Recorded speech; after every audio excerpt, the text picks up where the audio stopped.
नमस्कार दोस्तों, आज के इस वीडियो में आपका स्वागत है। आज हम दशमलव भाग 2 के बारे में पढ़ेंगे। आज के इस वीडियो में हम सबसे पहले दशमलव संख्याओं का सरलतम भिन्न निकालना सीखेंगे। इसके बाद हम यह भी सीखेंगे कि दशमलव संख्याओं का 10, 100 और 1000 से किस प्रकार गुणन किया जाता है और अंतिम में हम दशमलव संख्याओं का पूर्ण संख्याओं से गुणन करने की प्रक्रिया के बारे में सीखेंगे। तो आइए आज का पाठ्यक्रम शुरू करते हैं। सबसे पहले हम दशमलव संख्याओं का सरलतम भिन्न निकालना सीखें। जैसा कि आपको याद होगा, एक चॉकलेट का अगर हम 10 बराबर हिस्सा काटें और इसमें से अगर हम 2 हिस्से को लेते हैं तो उसे हम दशमलव संख्याओं में किस प्रकार लिखते हैं? जी हाँ, उसे हम 0.2 लिखेंगे। अगर मैं आपको बोलूं कि इसे हम भिन्न में लिखना है तो भिन्न में इसे हम लिखने के लिए हर भाग में 10 लिखेंगे, क्योंकि हमारे पास कुल भाग 10 है, और अंश वाले भाग में हम 2 लिखेंगे क्योंकि 10 में से हमने 2 लिया था। तो जो हमारा भिन्न होगा वह होगा 2/10। अब इस भिन्न को हमें यह देखना है कि प्राकृत संख्याओं के समूह में एक को छोड़कर वह कौन सा प्राकृत संख्या है जिसका की प्रयोग कर हम भिन्न के हर व अंश दोनों ही भागों का विभाजन कर सकें। तो बाएं से दाएं की ओर बढ़ते वक्त हम यह देख सकते हैं कि हर व अंश दोनों ही भागों का विभाजन करने के लिए हमारे पास 2 वह संख्या है जिससे कि हम अंश व हर दोनों ही भागों का विभाजन कर सकते हैं। तो यहाँ पर अंश व हर दोनों को ही 2 से विभाजन कर हमें यह ज्ञात होगा कि 2 को 2 से विभाजन करने पर हमें 1 मिलेगा, वह 10 को 2 से विभाजन कर हमें 5 ज्ञात होगा। तो अब जो हमारे पास भिन्न प्राप्त हुआ वह हुआ 1/5।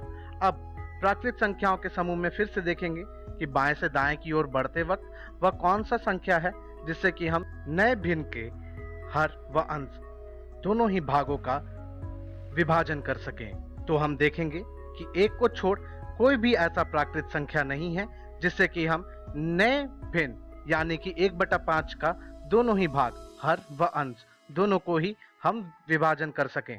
तो इसी भिन्न को हम सरलतम भिन्न के नाम से जानते हैं। तो दशमलव संख्याओं का सरलतम भिन्न निकालने की प्रक्रिया में आपने देखा कि सबसे पहले हमने दशमलव संख्या को उसके भिन्न में बदला और फिर भिन्न को हमने सरलतम भिन्न में बदला। इस प्रक्रिया में सबसे महत्वपूर्ण भाग है दशमलव संख्या को भिन्न में बदलना। तो आइए अब हम दशमलव संख्या को भिन्न में बदलना सीखें। इसके लिए हमने यहाँ पे उदाहरण के लिए 3.25 लिया है। यहाँ पे दशमलव के बाद हमें दाईं तरफ यह देखना है कि दशमलव भाग में कितने अंक हैं। तो जैसा कि यहाँ पर 2 अंक हैं, तो भिन्न के हर भाग में हम 1 के बाद 2 शून्य लगा देंगे, तो वह हो जाएगा 100। अब हमारे दशमलव संख्या में दशमलव को छोड़कर जो अंक है उनको हम जैसे का तैसा अंश भाग में लिख देंगे। तो हमने लिख दिया 325। तो जो हमारा भिन्न हो गया वह हो गया 325/100। तो इस प्रकार हमने दशमलव संख्या को भिन्न में बदल दिया। ठीक इसी प्रकार 12.332 को भिन्न में बदलने के लिए हम दशमलव संख्या के बाद यह देखेंगे कि कितने अंक हैं। तो यहाँ पे कुल 3 अंक हैं, तो हम हर भाग में 1000 लिखेंगे। और जैसा कि हमारे पास दशमलव संख्या में 12.332 हैं, तो दशमलव छोड़ 12,332 हम अंश भाग में लिख देंगे। तो हमारे पास जो भिन्न प्राप्त होगा वह हो गया 12,332/1000। अब आपके लिए एक प्रश्न है कि 1.25 का सरलतम भिन्न कितना होगा। आप इसका उत्तर ज्ञात करिए और इस वीडियो के अंतिम में मैं आपको इसका उत्तर बताऊंगा और तब देखते हैं कि आपने सही उत्तर ज्ञात किया है या नहीं। आइए अब हम दशमलव संख्याओं का गुणन 10, 100 व 1000 से सीखें। तो सबसे पहले उदाहरण के लिए हमने यहाँ पे 5.12 को 10 से गुना करने के लिए लिया है। तो हम यहाँ पर दशमलव के स्थान से हम इस दशमलव संख्या को लिख लेंगे। तो यहाँ पर कुछ इस तरीके से हम 5.12 को लिखेंगे। अब 10 में हमें यह देखना है कि कितने शून्य हैं। तो यहाँ 1 शून्य है, तो हम दशमलव संख्याओं के सारे अंकों को एक एक कदम बाएं की तरफ बढ़ाएंगे। तो 5 को एक कदम बाएं की तरफ बढ़ाएंगे, फिर 1 को भी बाएं कदम बढ़ाएंगे, फिर 2 को भी एक कदम हम बाएं की तरफ बढ़ाएंगे और अंतिम में जो हमें उत्तर ज्ञात होगा वह कुछ 51.2 ज्ञात होगा। तो हम कह सकते हैं कि 5.12 गुना 10 हमारे पास 51.2 होगा। ठीक इसी प्रकार अगर मैं 5.12 को 100 से गुना करता हूँ, तो यहाँ पर हम देख सकते हैं कि 100 में कुल 2 शून्य हैं, तो हमें बाएं की तरफ 2 कदम बढ़ने होंगे। तो सारे अंकों को बाएं की तरफ 2 कदम बढ़ाने पर जो हमें उत्तर ज्ञात होगा 512 दशमलव कुछ भी नहीं। तो कुछ भी नहीं के लिए हम शून्य का प्रयोग करते हैं, और दशमलव के बाद अगर शून्य है तो उसे हम नहीं लिखेंगे। तो हमारे पास जो उत्तर होगा वह 5.12 गुना 100 का उत्तर होगा 512। अब जैसा कि मैंने आपसे एक सवाल पूछा था कि 1.25 का सरलतम भिन्न कितना होगा, तो सबसे पहले 1.25 को अगर आपने 125/100 लिखा है और फिर उस दोनों को 25 से विभाजन कर अगर आपने 5/4 लिखा है और अगर आपका उत्तर 5/4 है तो आप बिल्कुल सही हैं। आइए अब हम दशमलव संख्याओं का गुणन एक पूर्ण संख्या से सीखें। सबसे पहले अगर मैं दो पूर्ण संख्याओं को गुना करूं, जैसा कि उदाहरण के लिए मैंने लिया है 21 गुना 8, तो 21 गुना 8 का उत्तर क्या होगा?